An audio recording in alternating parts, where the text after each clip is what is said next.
آپ نے وہ واقعہ سنا ہوگا، بہت سارے علماء سے سنا ہوگا، اختصار میں 2 منٹ کے اندر میں آپ کے سامنے بیان کر دوں۔ آقا صلی اللہ علیہ وسلم جناب احمد مجتبیٰ محمد رسول اللہ صلی اللہ علیہ وسلم نے ارشاد فرمایا،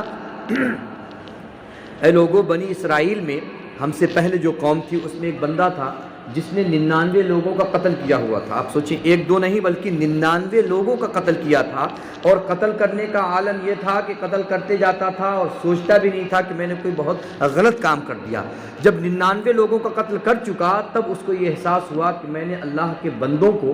بہت مارا ہے، بہت پیٹا ہے، بہت خون بہایا ہے، بڑا قتل کیا ہے، میں تو ایسا بندہ ہوں کہ میری بخشش نہیں ہوگی۔ لیکن اس کے دل میں ایک خیال پیدا ہوا کہ اے کاش کوئی بندہ ایسا مل جاتا جو مجھے بھی رب تبارک و تعالیٰ کی طرف سے، رب تبارک و تعالیٰ کی بارگاہ سے توبہ کی مزدہ جافزہ سنا دیتا، مجھے بھی توبہ کی سوغات عطا ہو جاتی۔ اللہ اکبر، ایک بندے سے ملا، کہتا ہے میں نے ایسا ایسا کام کیا ہے، میری بخشش ہو سکتی ہے؟ وہ بندہ ظاہر سی بات ایسا ہی رہا ہوگا، اللہ و رسول کے حوالے سے زیادہ کچھ معلومات نہیں ہوگی۔ اس نے کہا 99 آدمیوں کا قتل کر کے تم سوچ رہے ہو کہ اب تمہاری بخشش ہو جائے گی؟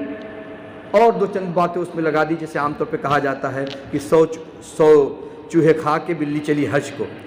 جب کوئی بندہ توبہ کے لیے آتا ہے تو صاحب دنیا کی باتیں اس کے سامنے ایسے لوگ جو اللہ و رسول کے فرامین کو زیادہ نہیں جانتے وہ بول دیتے ہیں۔ اس نے بھی ایسے کہا کہ 100 چوہے کھا کے بلی حج کو جا رہی ہے صاحب۔ اس نے کہا کہ اب 99 ہی کیوں، یہ عدد پورا کر دیا جائے، اور اس کو بھی قتل کر دیا، 100 پورے ہو گئے۔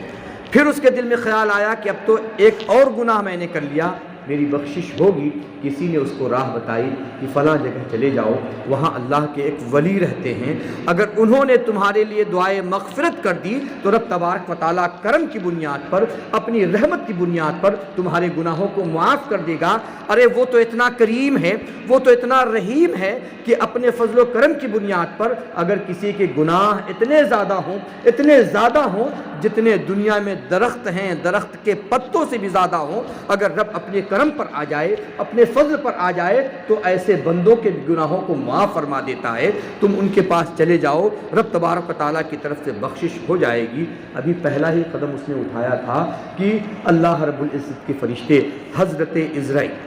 عزرائیل ملک الموت علیہ السلام آئے اور انہوں نے اس بندے کی روح قبض کر لی۔ اللہ اکبر، اللہ کے نیک بندے کی طرف جانے والا تھا، ابھی پہنچا نہیں تھا، پہلا قدم اٹھایا ہے اور روح قبض کر لی گئی۔ آقا صلی اللہ علیہ وسلم ارشاد فرماتے ہیں، جنت اور جہنم دونوں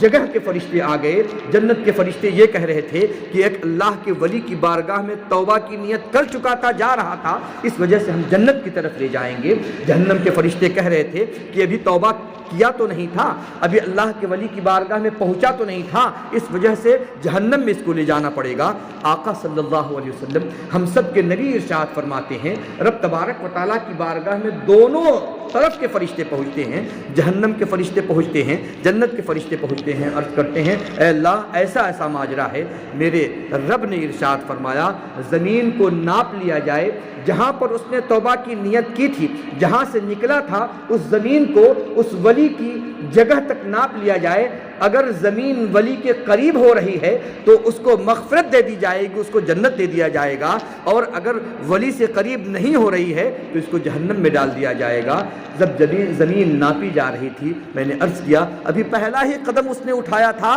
کہ روح کھینچی گئی تھی، رب تبارک و تعالیٰ کی رحمت کو جلا لایا۔ رب تبارک و تعالیٰ نے زمین سے ارشاد فرمایا اے زمین سمٹ جا اور ایک قدم کے فاصلے سے کم ہو جا، تاکہ یہ جو فاصلہ بندہ طے کر رہا تھا آدھے قدم کا ہو جائے اور اس بندے کو جنت کا پروانہ مل جائے۔ اللہ اکبر، زمین سمٹ جاتی ہے اور جنت کے فرشتے اس کو جنت میں لے جاتے ہیں۔ اللہ اکبر، میں آپ سے عرض کرنا چاہتا ہوں، جب اگر کوئی 100 لوگوں کا قتل کرنے کے باوجود بھی رب کی رحمت کو آواز دے اور رب کے تعلق سے یہ عقیدہ رکھے کہ رب معاف کر سکتا ہے اور رب معاف کرتا ہے، تو یقیناً میرا رب اس کو معاف فرما کے اس کو جنت کا پروانہ عطا فرما دیتا ہے۔ اللہ اکبر، ہمارے اور آپ کے آقا جناب احمد مجتبیٰ محمد رسول اللہ صلی اللہ علیہ وسلم ایک مرتبہ حضرت عائشہ رضی اللہ تعالی عنہا کے حجرے سے نکلے، اور نکلنے کے بعد آپ جنت البقیع کی طرف آئے۔ جن لوگوں نے